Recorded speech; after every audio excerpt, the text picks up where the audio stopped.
Rahman Rahim. Assalamu alaikum wa rahmatullahi wa barakatuh. Dear students, nan ba lecture number 4 start kau. The lecture number 4 na mah ke ba khapal previous lecture چې کوم study کړی دي هغه بل ریوایز شو چې پای کې موږ څه ویلو. کستاسو یاري په اولنی lecture کې موږ د factorization method په اړه کې خبرې کړې چې یاره quadratic equation موږ په factorization method باندې څنګه solve کوو او پای کې د ټول نه main چې کوم method او هغه زم سره sum and product rule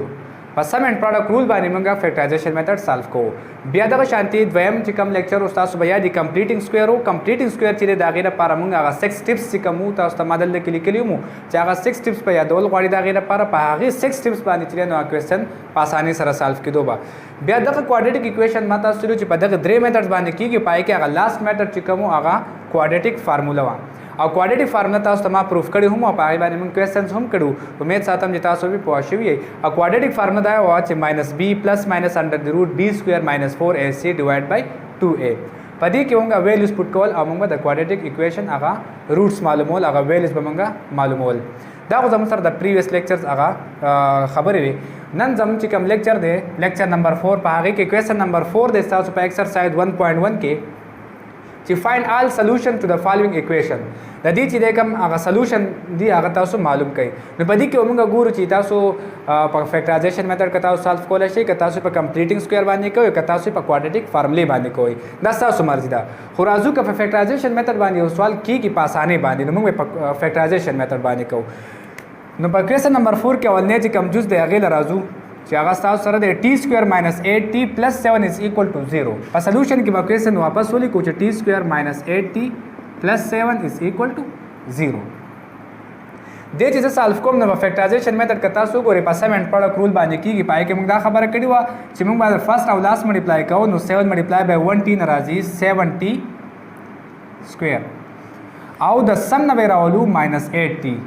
مطلب 2 نمبر به تاسو ګورئ چې د هغې د پروډکټ نه د هغې د ملټیپلیکیشن نه 7t² راشي او د هغې د سم نه -8t راشي. نو 2 نمبر +1t دی نو -7t او -1t نه 7t² راځي او چې دواړه سم کوم د هغې نه -8t راځي. دا دواړه نمبرز راواله او د دې -8t په ځای باندې ولیکه نو موږ به ولیکو چې t²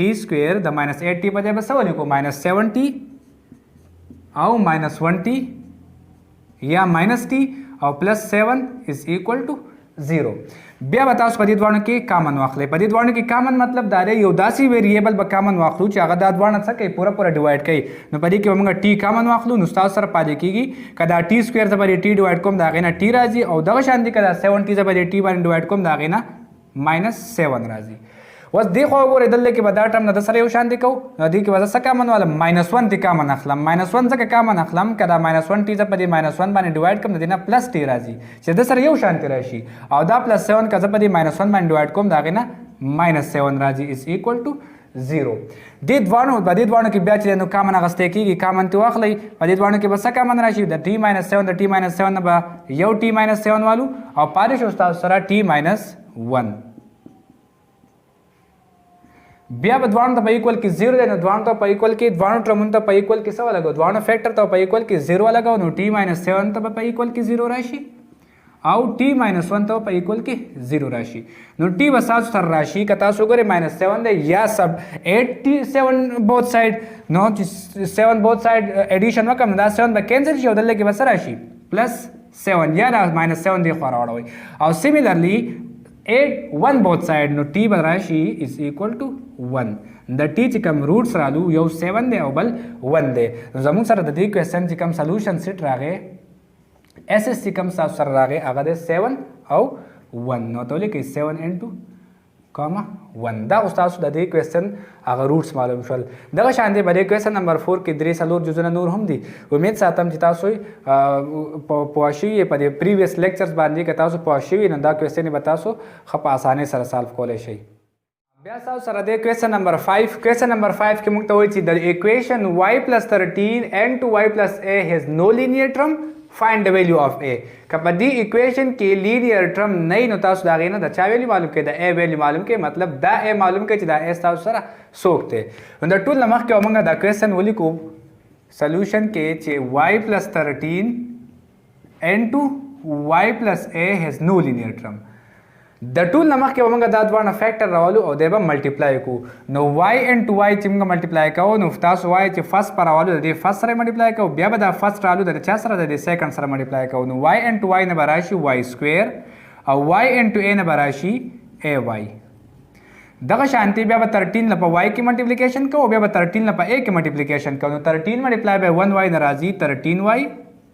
او 13 ملټیپلای بای 1 ا نه راځي 13 ا بیا موږ ته وایي چې که تاسو ګورئ په دې دواړو کې زموږ سره وای کامن دی نو وای سکویر پلس په دې کې موږ وای کامن واخلو نو پاتې به شي ا پلس 13 انټو وای پلس 13 ا اوس په دې کې ستاسو سره درې ټرمونه جوړ شو یو ستاسو سره هغه کانسټنټ ټرم دی یو د سره لینیر ټرم دی او یو د سره quadratic term دی نو موږ د په equation کوی چې د equation has no linear term نو linear term مطلب دی a plus 13 نه linear term دی او د زموږ سره دا y کم ویلو چې دا ټوټل زموږ سره linear term دی خو کله دی y دا کویفیشنټ موږ راوالو دا a plus 13 راوالو او ته په equal کې 0 لیکو نو this equation has no linear term دا زموږ سره linear term نه دی ولی زموږ سره y وسره نشته نو چې y وسره نشته نو د زموږ سره linear term نه دی اته نه اوس موږ د a ویلیو معلومو نو